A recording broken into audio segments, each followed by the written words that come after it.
Hello, everyone, and welcome back. Last time we were talking to Caspian, we were talking about the astral tunnel that he and his mom experienced together, and as well as doppelgangers. And it just gets more and more interesting. Now we're going to move on a little bit to dreams about a Canadian woman and paranormal violence. So start wherever you need to, Caspian. I might as well cover the violence first. So yeah, it happened in the bedroom that I'm sitting in at the moment. It was back in 2007. It was not long before we ended up leaving the UK and going to New Zealand. A lot of stuff had started kind of like amplifying and accelerating around that time in a paranormal sense for us in Bognor Road. But I come here to stay the night at the time. I think it was just on a normal school weekend. And Mum had come round, I think, for lunch and to pick me up and take me back home. And I was standing in this room, and she was in the yellow room next door to me. And as I was just standing in here, all I can remember now is the fact that I just had this absolutely massive crack, like right in the center of my face, like just this absolute massive power of hit.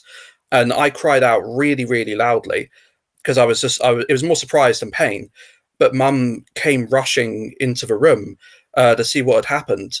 All I can remember is that I think I had like a little bit of blood coming down from my nose here and some coming out my mouth as well. But it had done like a little cut as well on my lip, I remember. But it had done some damage, like whatever had hit me, even though it was completely invisible. I was standing right in the middle of the room. There was like nothing that should have hit me at all. Yeah, that was that instant. And like I said, that was all just part and parcel of everything that was happening at home as well. With how old are you again at this time? 16, I would say. Okay. I think all right. That's 16. Cracked in the face by some invisible entity at 16. Yeah. So I mean that didn't have any kind of follow-up or any precedent or anything, but at our house as well, as I mentioned last time, we were having things where stuff was falling off the shelves. We actually had instances where things were literally flying off the shelves as well. So it's like, I know it's a trope that you always see in these like paranormal movies and TV shows, that everything's flying off the shelves and all these little hidden mechanisms and all that. But that was actually happening in our case. We actually literally had things going across the room. We had instances where we were outside in our back garden and anomalous pieces of stone, typically taken from our garden wall, it seemed, even though we couldn't actually find where it was coming from, were being thrown along with bricks or parts of bricks rather into the garden and landing like right next to where we were. Like it actually broke plant pots. It was just straight past us and hitting things. And again, there was nobody around to have thrown it. So and yeah, that was. I'm sorry. Typically, these things are actual bricks or rocks that are coming from somewhere else. They're not materializing. Yeah. No. Okay. Well, I mean, not that we can see because we're always facing away from it. It's always just That's true. Yeah, so that was happening quite a lot as well. And I mean, this was all during the same period of time as me and Mum were having these astral projection type experiences and everything as well.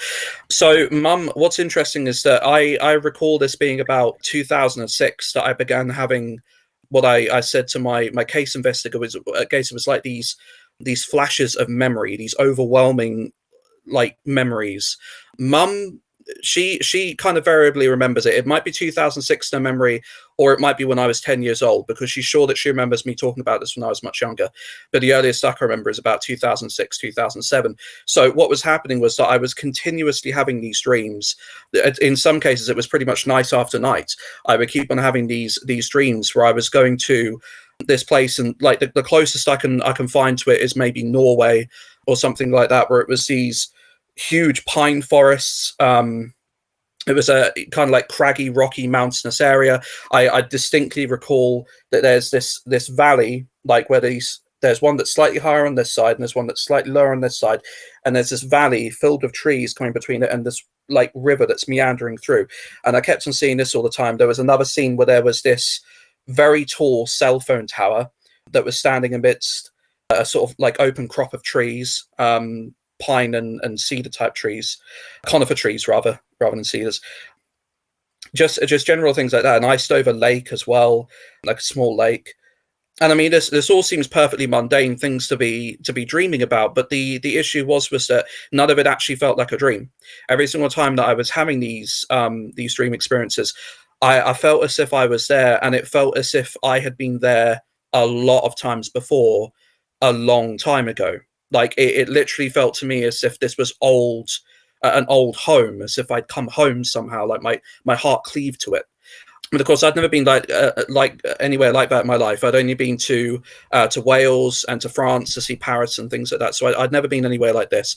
I had nowhere to draw these memories from. But what was strange was that even during the daytime when I wasn't sleeping, I could get flashes of these memories as well. I know that it still happens to this day, actually, is that if I listen to Kylie Minogue's song on a night like this, the intro to that song always gives me flashbacks to this weird snowy place. I'm not sure why. There's other things that can cause it, like when we used to drive past the garden centre that used to be further up Bognor Road, that has a cell phone tower that's standing against a load of trees. It's not the same cell phone tower. It's shorter and looks a bit different, and the trees are all shorter and a little bit different. But nevertheless, it was enough that it was sort of causing me to have like this overwhelming like emotion. It was like hitting me like this sort of whoosh. And Mum remembers that there was times when I was literally sitting next to her in the car and just crying my eyes out because just what I was getting was so strong. And so, I mean, this was going on for quite a little while for me. Do you remember exactly why? And amidst all of I'm sorry. I was going to say, do you remember exactly why you would be crying? Like, what did it just bring emotion? Like, was it a positive emotion, negative? It was just raw emotion. Huh.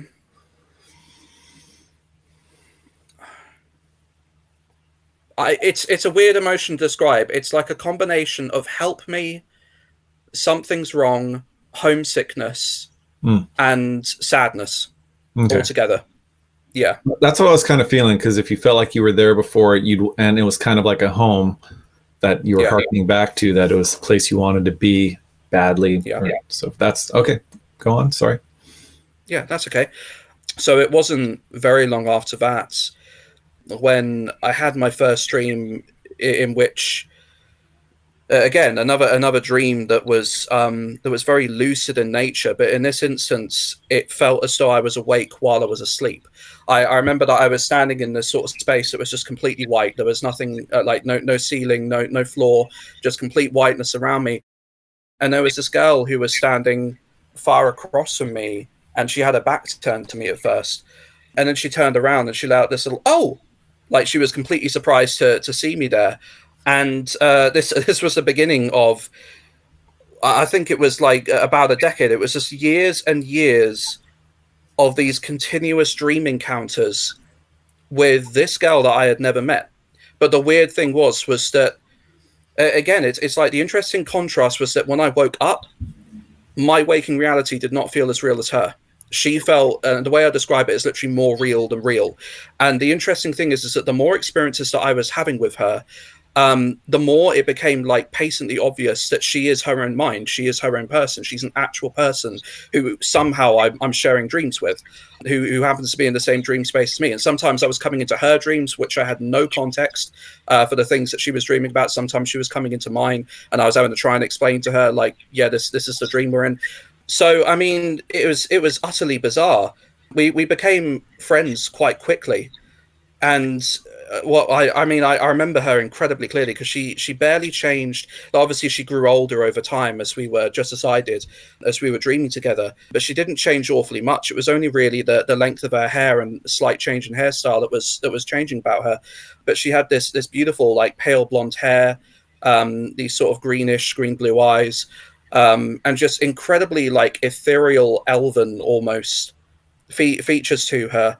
And she was, like in the first few years as well, she was always wearing this set of pajamas, her favorite set of pajamas, with this little collar bit type here, which had these polka dots all over it, these blue polka dot pajamas that she was wearing, and always barefoot as well. I think there was only a couple of times when she was in like these silver slippers. Did you ever? Yeah. I mean, you must have had conversations during these dreams. What did you talk about? Like, you knew that was her favorite pajamas, but. Yeah. Like, how do you know this? You felt it, or you guys had plenty of conversation? No, conversation. A lot of conversation. Yeah, it was odd at first because we couldn't fully hear everything that each of us was saying.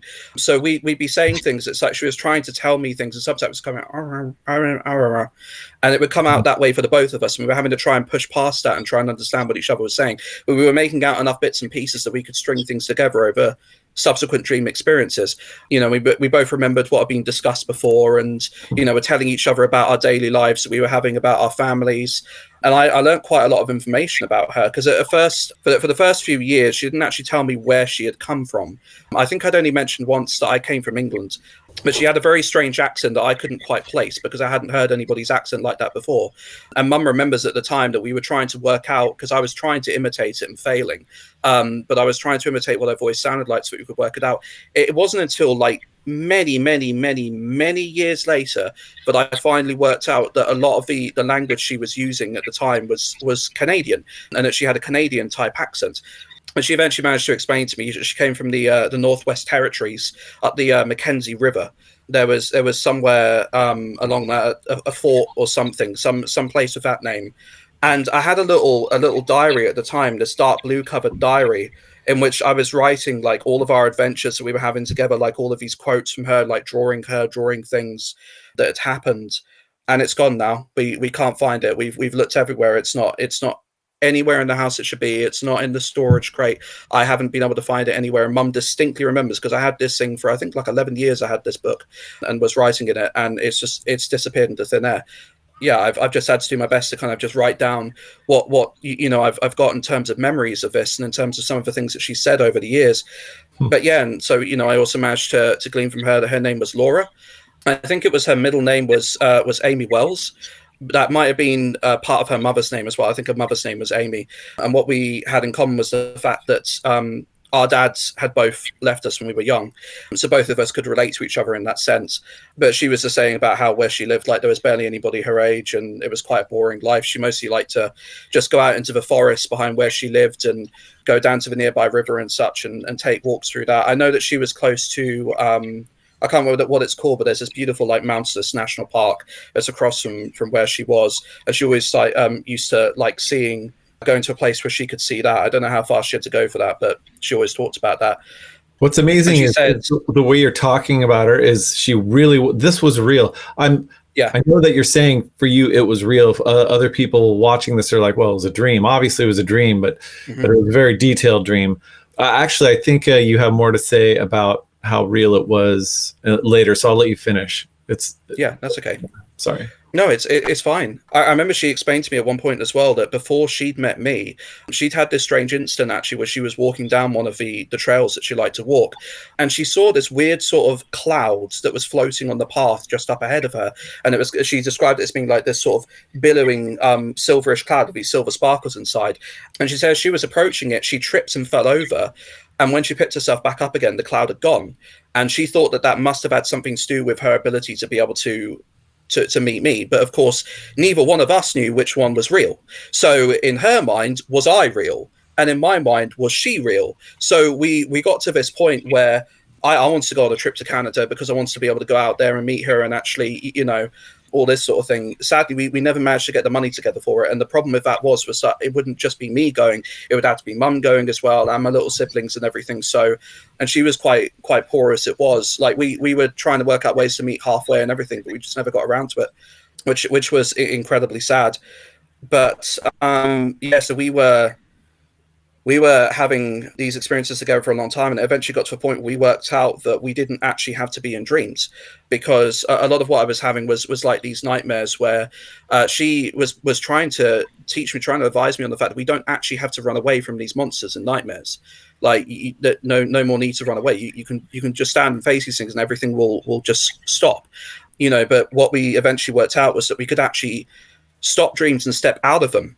And the way that we did that was just sort of like to close our eyes and go back, pull ourselves back as best we could. And it was literally like you could just feel everything got lighter. It just sort of faded away.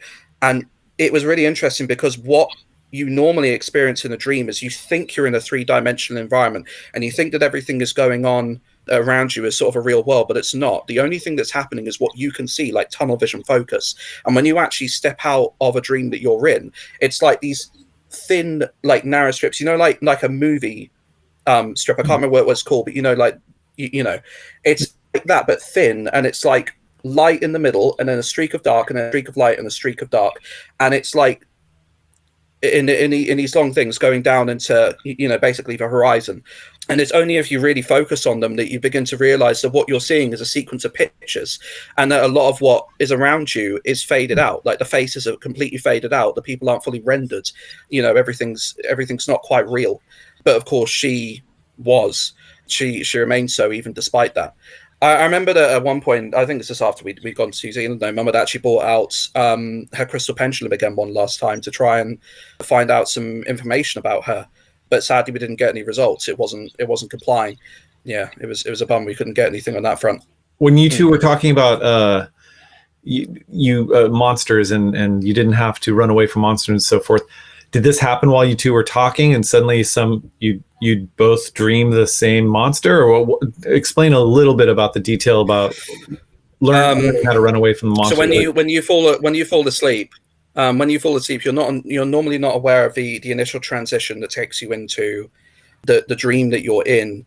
But I noticed that every single time I would fall asleep and I begin having a dream, the moment that she entered it, it's like this sudden waking up, like cold clarity, and it allows you to see things better for what they really are. But at this point, I would already have something that represented my stepfather, one of my bullies at school, would be hunting me. Like typically in a hotel or in a school environment, would be coming down the corridor and trying to chase me, and I'd have to go indoors and things like that to escape from it. She would always turn up. She couldn't always see exactly what I was seeing, in the sense that it wasn't like fully rendered for her, I guess. Like she couldn't quite make it all out in the same way as I could. But if I told her where to focus, she began to be able to see things as I could. But, you know, I would point out, you know, I've got this monster following me. And of course, it wasn't doing anything to her. It was only hunting me. I mean, it was for all sense and purposes of a dream going on. It was as if she wasn't even there. So, you know, her basic advice was just basically in conversation, you know, stand up to it. Stop running away from it. Actually stand up to it. Walk towards it. Have bravery. Have courage. Don't run away from it. And you can make all of this stop. You know, okay. And she was right. Like the moment you do that, dreams stop. It's like your brain, it's been on a one track. It's had this thing arranged, and the moment that you do something it's not wanting you to do, your brain goes, oh, and then everything changes. Like the whole dream just changes track. Yeah. So that's interesting. So then you guys were never able to meet or meet halfway, and the dreams continued until when?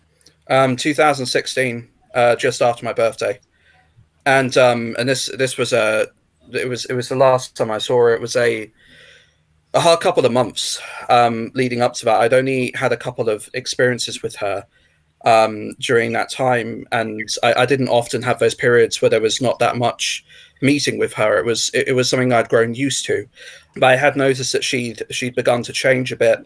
She seemed like she was forcing her smiles a lot more, you know, and her sometimes she was just very muted and just very. It wasn't quite distant, but it was like the way that she was talking was a little almost disengaged, like not fully connected, like not distinct, but she finally confessed to me that she believed that she had depression, and that she was, you know, basically feeling very suicidal, and that she decided that she wants to take her life. And, you know, there wasn't really anything I could do about that. I hadn't been able to get there anyway, so it wasn't like her life was going to improve. You know, she didn't see any hope for a future, like any prospects or anything where she was living, and I couldn't talk her out of it at all. I mean, in that time, I wasn't quite as good as I would be talking to somebody about that now, and it took me quite aback, and I didn't know what to do. But I remember that the last time I actually saw her, but she was standing opposite from me in this kind of dark space. There was nothing else apart from her and me, and she put her cold hand up against my cheek and took my hand with her other hand, and she said to me that she wanted me to find someone like her or better than her and not be alone, because she knew that I would just be alone. I wouldn't want to make friends or anything with anybody else after her. And she said to me that she had to do what she was doing, and that, you know, if she didn't do it, her words was that we wouldn't, if she didn't do what she was doing, it wouldn't be the case that we could see each other again when time circled back around. Now, I don't know what she believed with respect to that, but that was her view of it.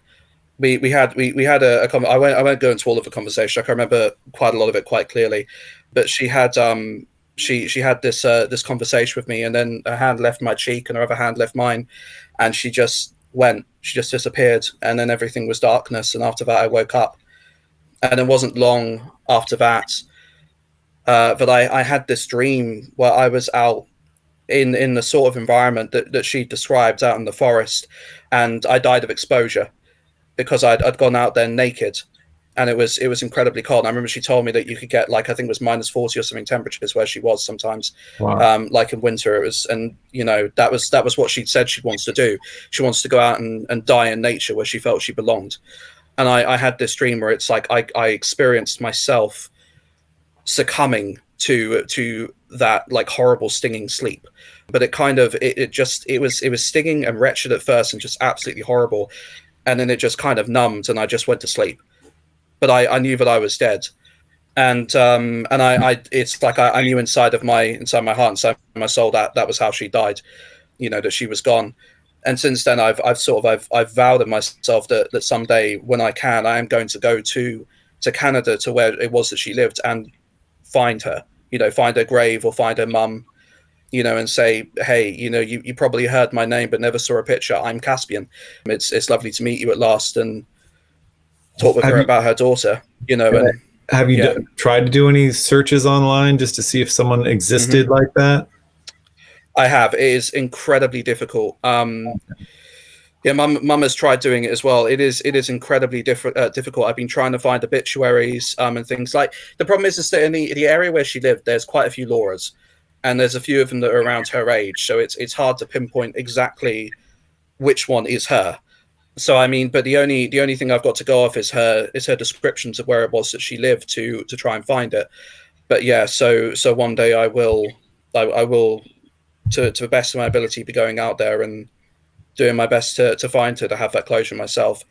I haven't been able to really cry all these years about it. I've grieved, but I haven't really cried. So I think that actually going out there and finding that will be that opportunity for me. But yeah, reading the story in the report, I definitely felt like I got to know her as well, and it was very sad when you when you wrote about her saying goodbye and stuff. I put the paper down and just felt like I felt the same way, actually. I must say I was slightly emotional. I was thinking, well, wait, this just could have been a dream. It may not have been a real person at all, but just the detailed description that you had just really brought it home. It was. I can't in all honesty call her a dream. I've experienced so many types of dreams, and I can't call her a dream. Just it's not that I don't want to believe that she was anything other than a dream, but it's more that it's both, like talking to you. I know that I'm talking to an actual person. I'm clearly not actually dreaming at the moment. I know that I'm awake. It's exactly the same with her. In fact, it was almost more than this. There's just no way I could possibly believe it. I've had the most lucid of dreams, like incredibly lucid dreams, vivid dreams, and nothing has ever come close to her. I don't think anything ever will. That's it makes me think of when people have near-death experiences or other experiences in these other realms, and they say those places feel more real than our material world when you wake up. Yeah, it might be a good idea just to kind of clarify this, almost like stepping out of the dream as you described before. You'd already kind of described it in detail, but real quick. As you mentioned, Leif, how this realm of dreams, I think, is very simplified empirically right now, scientifically, where even to throw in like the extraterrestrial and non-human intelligence into this, it seems that is a world that some of these beings may reside. And to my knowledge, there's almost, I'm not going to say dimensions, but almost levels of this realm of mind, this realm of dreams, which is quite real in nature. And we even know this in some of the leading researchers on dreams. They say, well, we have the lovely Carl Jung, who already said all this, but they're coming forth in a lot of literature starting to say how these experiences, even though it is in a dream realm or their dreams, they are as impactful emotionally. And to me, emotions and feeling if you're having an emotion or feeling that's extremely impactful in a dream, that is real. That is reality. That feeling is very true. So I just have a question about stepping out of this dream, almost as if, I don't like to use this word, but or this term rather, almost it's like virtual reality of sorts, where it's created and designed, but there's the ability for one to become aware during the dream and almost control certain parts of the environment and like step out. It was beyond it. Yeah, it was beyond becoming aware and controlling it. Yeah. Like when you're outside of it, you no longer feel any kind of emotional attachment to what you've just been dreaming. You're taken completely out of it. You have no, when you're in a dream, you can feel like you feel impacted by the events, you feel guilt sometimes, or you feel happiness, or all sorts of things can happen in dreams, but you feel immersed in it and you feel attached to it. When you step out of it, you completely lose that entire sense. Completely gone. The closest I could say to you is that by my experience, the dreams that you have, the feelings you have in them are artificially enforced. They're put on you. They're things that you're going along with. It's not something that you're feeling as much in yourself as you think you are. It's very much by design, because you can literally step out of it and have it just snaps, like the string has been cut and there's just no more connection to it. It is all of it is just a construct. So it's almost like we lack the ability for this type of skill, where it's almost like, and again, this is depending on what branch of psychology.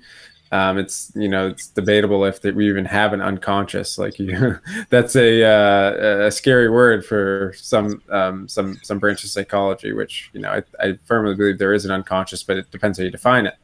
But so it's almost like we're in this realm and we have no idea what to do and how much control we actually have. It might be just like, again, Carl Jung talks about this, like an emotional expression, or, even in just modern dream literature, they talk about this, like, you're going through experiences of your life and your brain's just kind of playing this thing back and creating this script. Now, the level that you're talking about is kind of saying, hey, whoa, I don't need to just go on autopilot here. I can kind of control things, and I can even step out of this render and even further than that. So it's just very interesting, just extremely interesting to kind of relate it to some of your other experiences. She taught me. She was the first person to ever teach me how to take control of dreams and how to wake up in them, how to become aware that I was dreaming. She was the first time in my life that I'd ever had that experience, and she taught me it. And then ultimately, she taught me how to step out of it completely. Yeah. And did you find any useful skills similar to astral projection? Do you use any of the teachings that you learned from her, or vice versa? Did you learn any things that you do to get out of body? Do you see any no overlap? No. Yeah, no overlap at all. Okay. It feels like a completely different subset of experience to me. And her teaching you how to do these things, did she ever talk about her experiences and how she learned? Or she said to me it come naturally to her since she was a little child to be aware that she was dreaming, to know when she was dreaming, and to be able to kind of like shout no. Like I think what she shouted was no, and no mummy was what she used to shout over and over. And it's like it's how she realized that she could stop things and she could make things happen the way she wanted in dreams. Actually, I remember there was one point as well where she talked about she was having this dream where there was like this little chalice, or this kind of this weighing scales, or this chalice type thing. There was all these little balls going into it, and every single time a ball was going into it, it was causing her pain, but she didn't want to feel the pain anymore, so she commanded it to stop. And the moment that she did, she realized she'd never actually really been feeling pain. It had just been her mind tricking her into thinking that she was feeling pain, and it all just went away. And that was like, it was those sort of things that kind of helped her to understand that, again, it's all an illusion, it's all construct. Yeah. So yeah. And then did you ever figure out why you two came together in the first place? Never. Yeah. No idea. Neither one of us could ever work it out. About the only thing that we had that was corroborating with each other, we were a few years apart in terms of age, and we both had our dads basically walk out on us when we were a little apart from that. Nothing. No other real similarity. Yeah. Just chalk it up to a pre-life agreement again. Who knows? That's just... Who knows? Yeah. No one knows. That's it. Because just a weird entanglement. Yeah, exactly. Just the story of you suddenly see, or not suddenly, but having your dream and seeing her and her back is to you, and she turns around, and suddenly you guys have several years of dreams together, and that are more real than sitting here talking to us.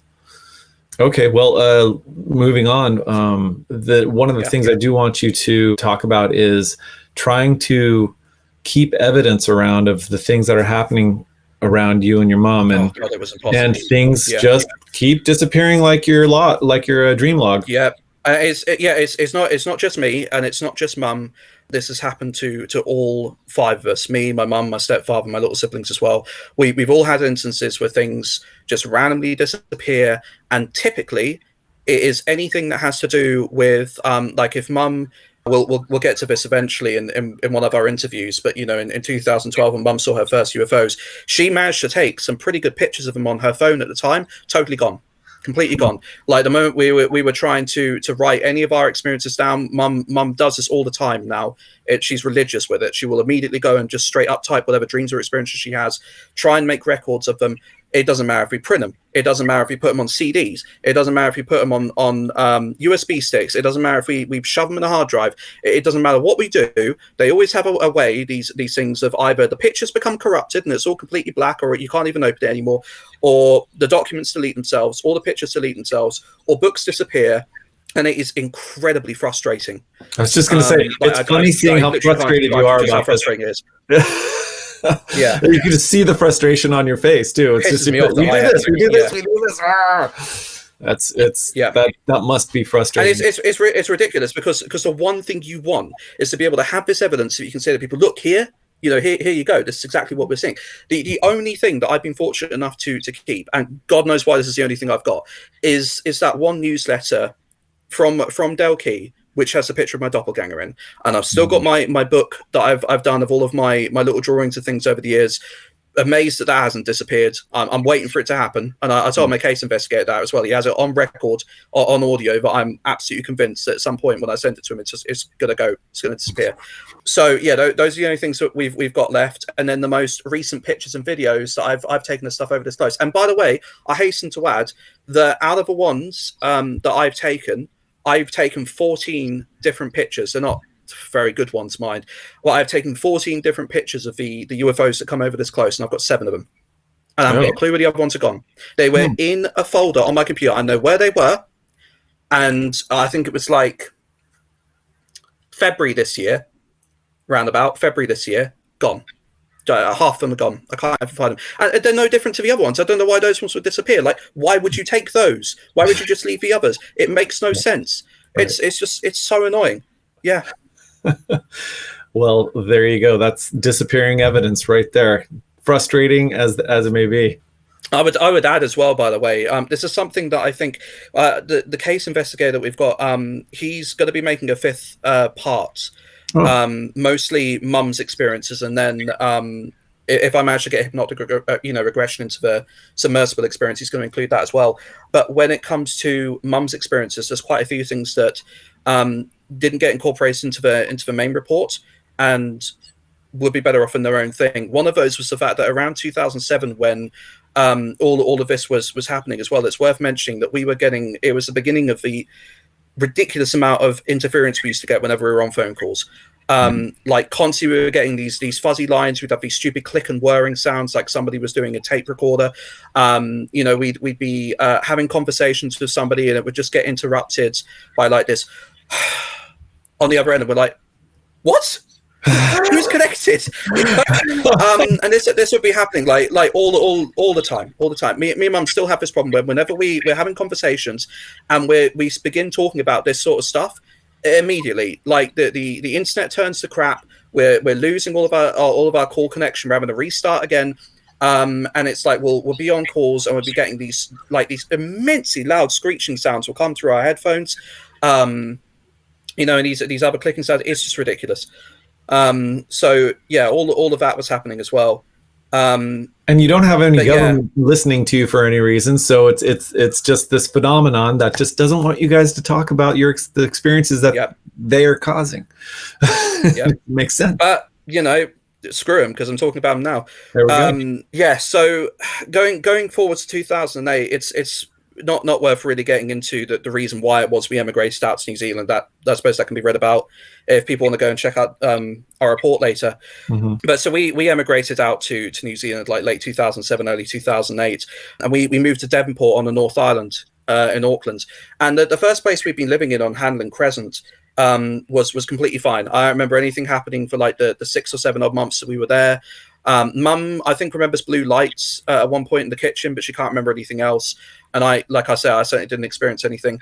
It was when we moved to, I think it was called Abbotsford Terrace, was the place that we moved to after that. And it was near, like right down the hill at the end of the street that we were on was the Naval Supply Depot. And funnily enough, actually, I had a girlfriend at the time when I was in Auckland. Her brother was there, and apparently he'd said that there was a lot of like shadow people type phenomena that was seen around the base. We didn't know that until we were just about to leave Auckland to move to the South Island later. But like after we just moved into Auckland, of course, we came down to where this Naval Supply Depot was just down the hill. And we thought everything was fine at first until one day my stepfather was walking back from the local sailing club. Further along the waterline along the beach in Devonport. He was walking back from there, and he said that as he was walking past cars and he was looking in them and kind of seeing his reflection, he noticed that there was someone behind him, a little bit further behind him on the path. Like there was a figure who seemed to be following him. He started walking faster, and it seemed like the figure was walking faster to keep his pace. And he whips around to confront it, and the figure's gone. And he came back home, and he said to Mum, I've just had this really weird experience. I don't know what that was about. Take care, because I might be a stalker. Later that night, he woke up in a sort of sleep paralysis, and at the end of his bed, he saw this like 5 to 6 foot tall, I think about 5 foot tall, robed, figure, like a monk sort of robe, this hooded robed figure, this shadow figure that was standing at the end of his bed, and that snapped him. Completely snapped his mental state. Like he was convinced that this was something satanic, that it had come for his soul. Like he was convinced that me and Mum had summoned it because of our use of that little crystal pendulum. Like back in Chichester, it was all our fault. And everything. It wasn't long after that we all started seeing these movements around the house, these shadowy forms, and like jelly-like shapes, like typically like only parts of the body, the lower part or the upper torso and one of the arms or something. We would see them moving around in the house just out of the corner of our eye. But the moment you turn around to look at it, it just disappears immediately. It doesn't want to be seen.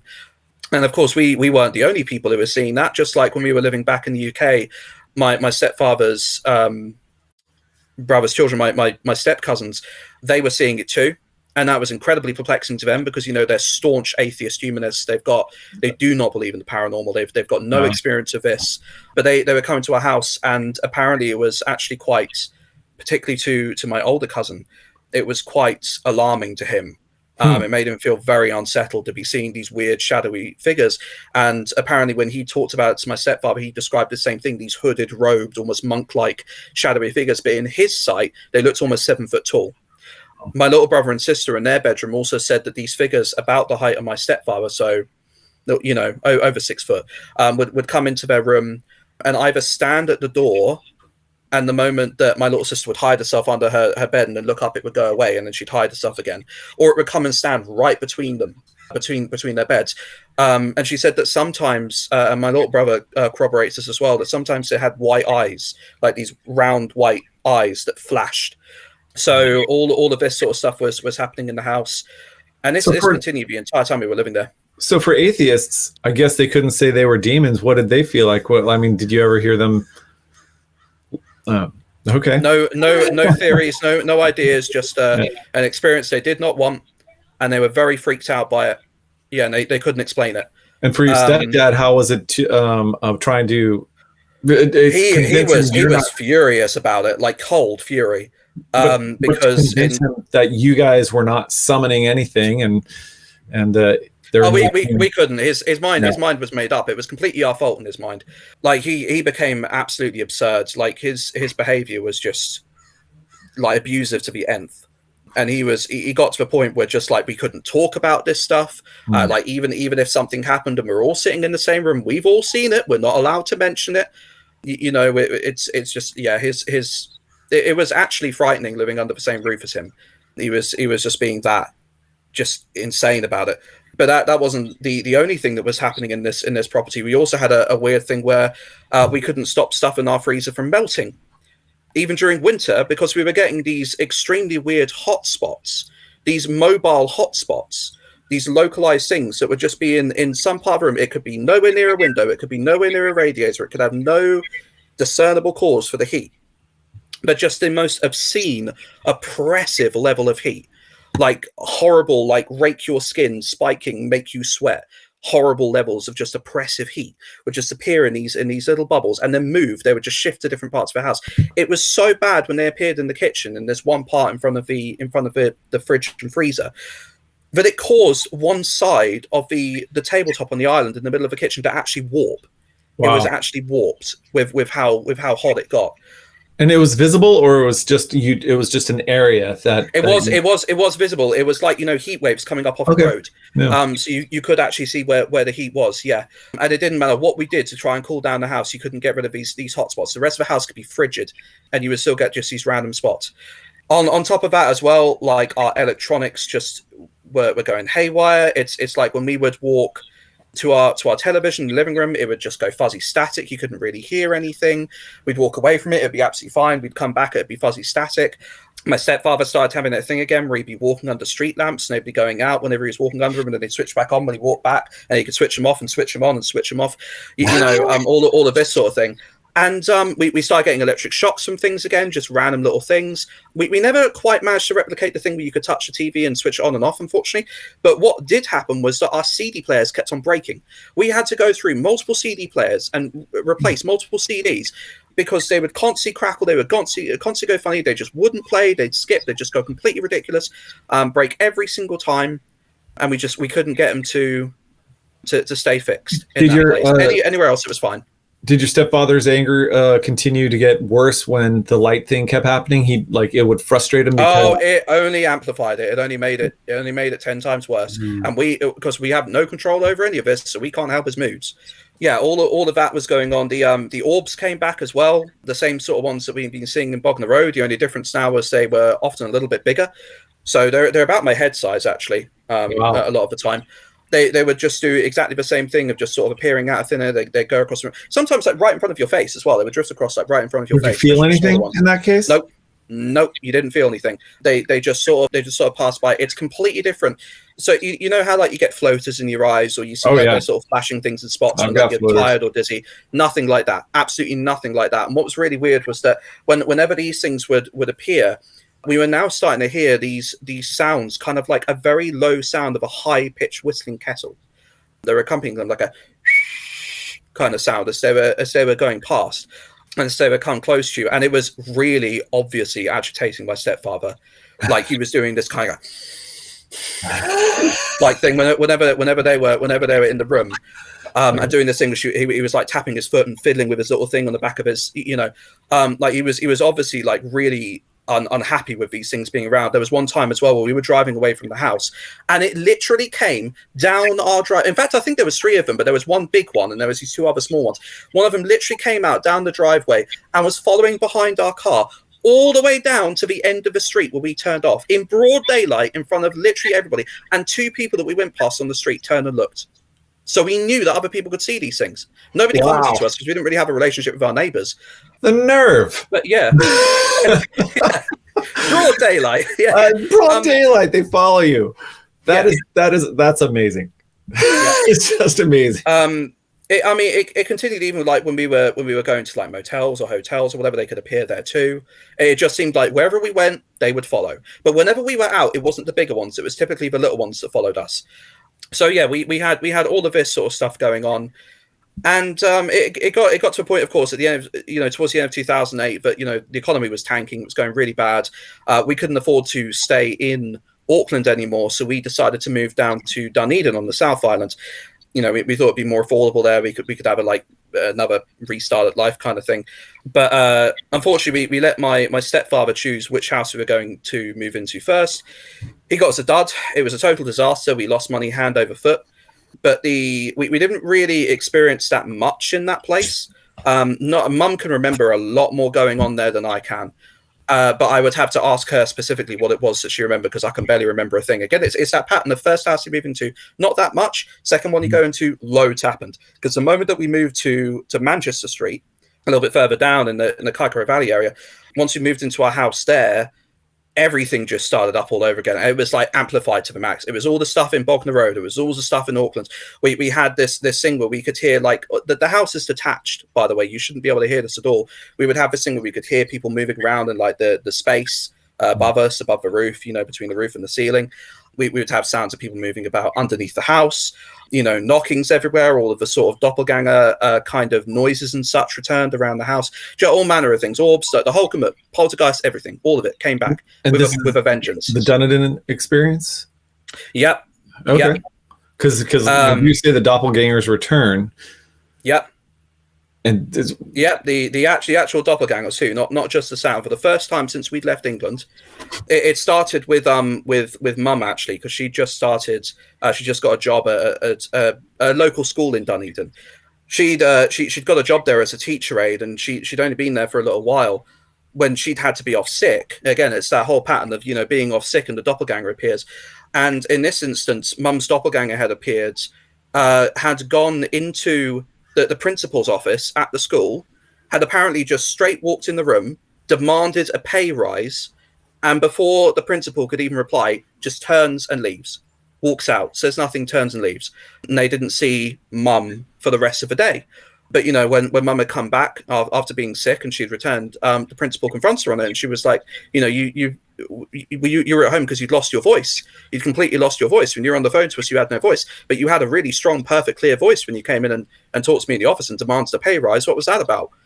You know, what's Mum to say to a secular school? You know, you can't really give an answer to that. Well, what did she say? I don't recall, unfortunately. I would have to ask her. I can't. I don't recall how she got herself out of that. Wow. So towards the end of 2009, my health crashed really badly. It was the worst it's ever been. Like I couldn't take my last year of school, even though the school I'd gone to, first time in my life I'd ever actually loved being at school. Made so many friends, had a wonderful time. I was really eager to take my last year, but my health just crashed. I was bedridden, had to have like the curtains shut because of my migraines. My chest condition was just agony. I couldn't feed myself, couldn't take myself to a toilet. I could barely move. The fatigue was just wretched. It was during this time, actually, just before we get to the reptilian, where my doppelganger returned, because apparently one of my friends that I'd had at the school, he said, because I used to go around his house to play on his PlayStation before I got my own, and he'd actually contacted me when I'd been I think I'd been like 3 months in bed, unable to do anything, like barely even able to walk, and he contacted me to say that I'd come to his door, like either that day or yesterday, the day before. I'd come to his door, knocked on it, asked to come inside and play on this PlayStation with him, and then literally just turned and run away, just ran off down the street. And he said to me, like, oh, well, you know, if you're okay to run, like if you've got the health to run, you should be at school. You shouldn't be skiving off, you know. And I was trying to say to him, no, it wasn't me. You don't understand. It couldn't possibly have been me. And he was like, oh, just stop acting weird. Ever since you left school, you've been acting so strangely.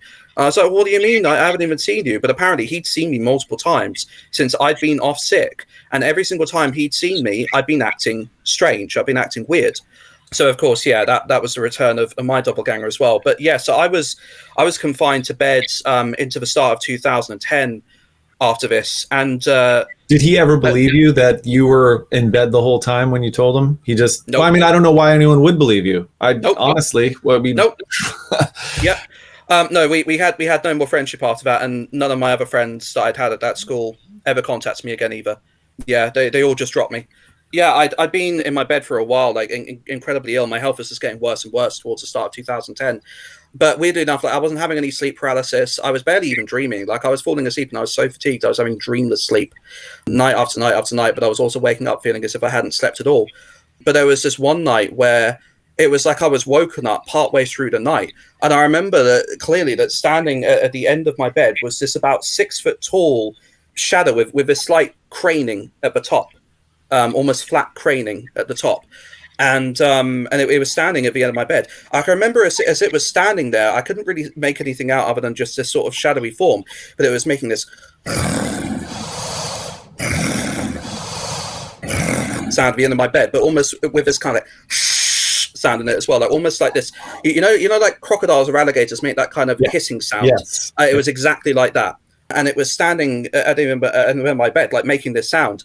And it was like I felt this kind of like terrible pain in my chest from my condition, but like a slight pressure there as well. I wasn't paralyzed. I could have moved myself completely freely.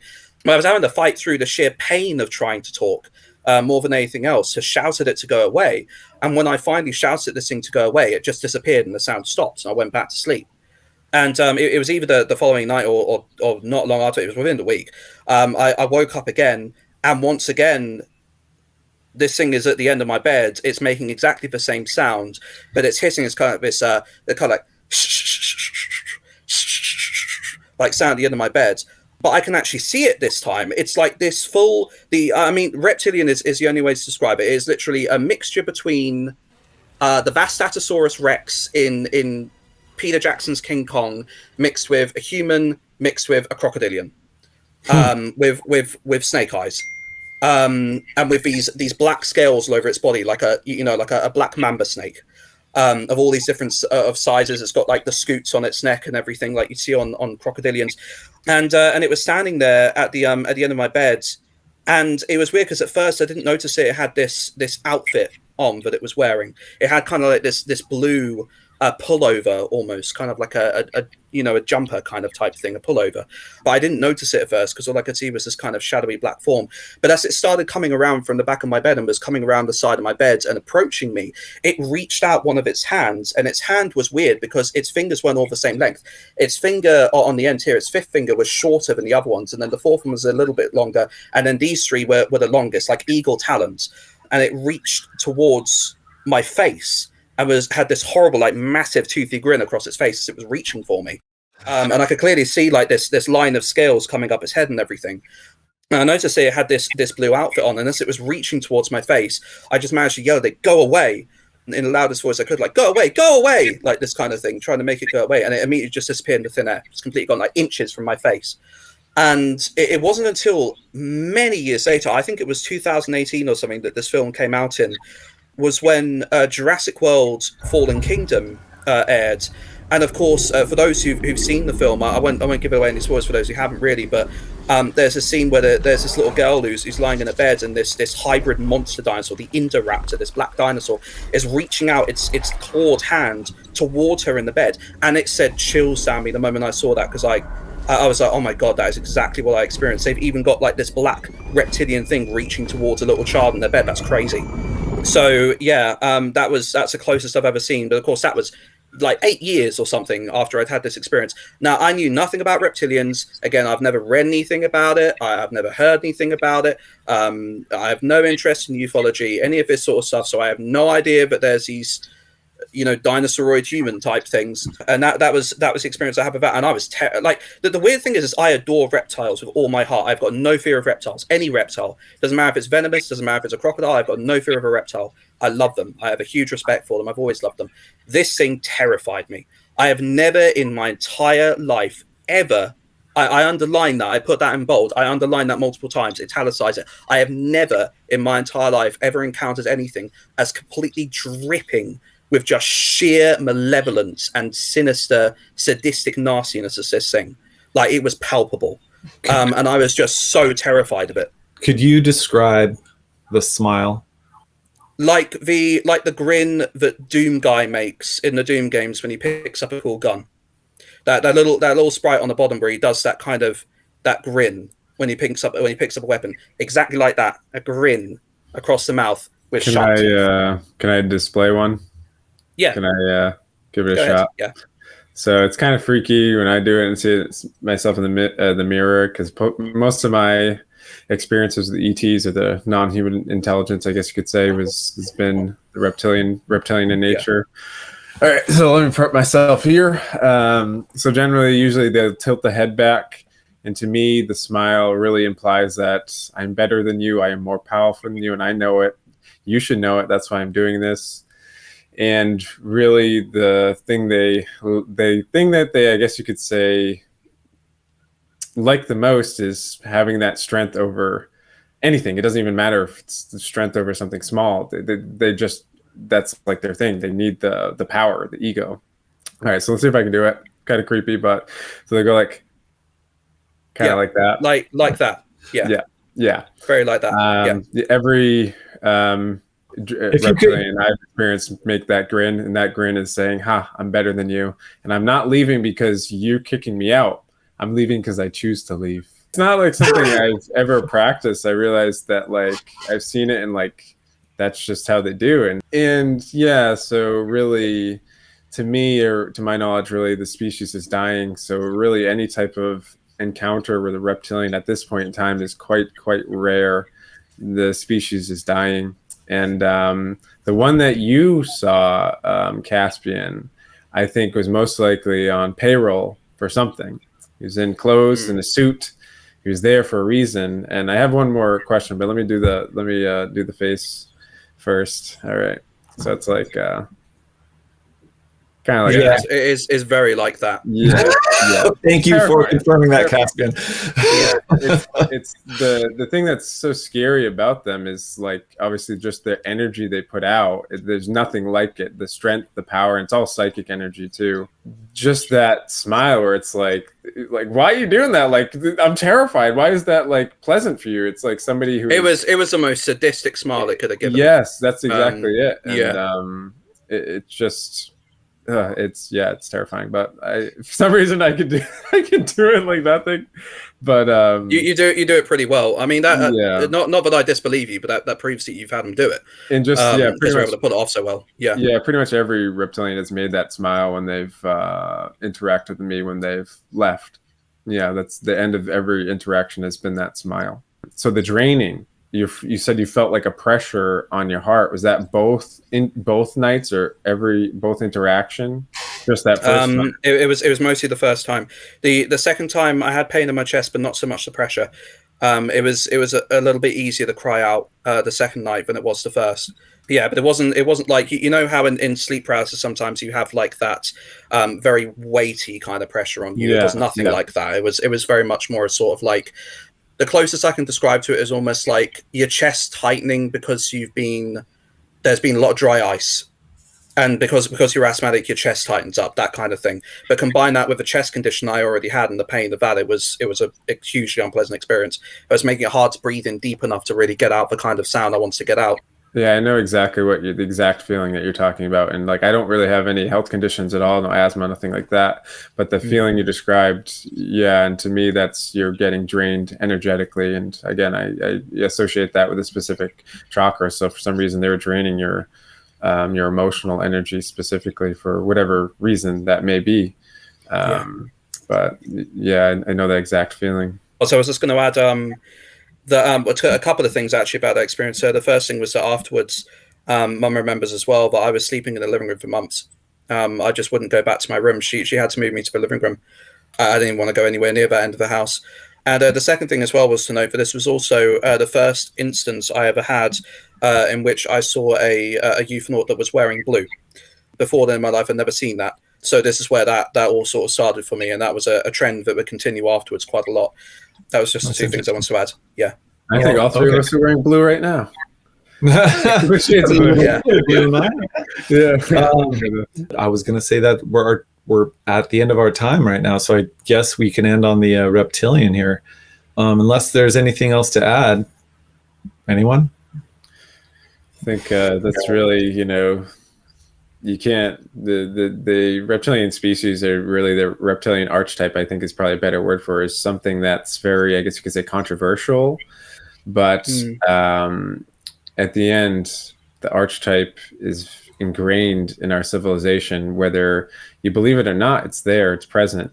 And now, how far does it go? Is it actually physicality, or are these beings more so energetic, non-physical? Everybody else can come to their own conclusions, their own devices too. But I will say they are real. But real needs to be defined for everybody subjectively. Yeah. All right. Thank you very much, Adam. All right, everybody. Thank you very much. And we will see you next time.